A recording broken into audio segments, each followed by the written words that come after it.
அஸ்ஸலாமு அலைக்கும் வரஹ்மத்துல்லாஹி வபரகாத்துஹு. தினமும் ஒரு ஹதீஸ்.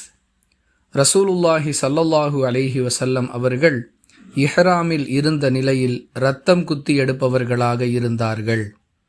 அறிவிப்பவர் இப்னு அப்பாஸ் ரதியல்லாஹு அன்ஹு. நூல் புகாரி, ஹதீஸ் எண் 1835.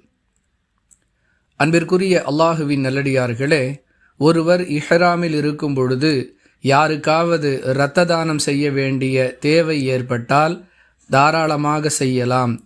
மார்க்க ரீதியாக இதற்கு எந்த தடையும் இல்லை என்பதை இந்த ஹதீஸிலிருந்து நாம் பாடம் கற்கிறோம்.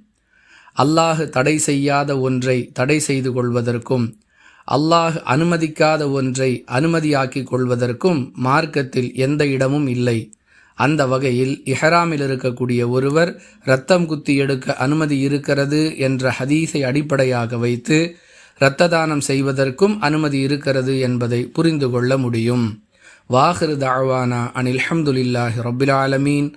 அஸ்ஸலாமு அலைக்கும் வரஹ்மத்துல்லாஹி வபரகாத்துஹு.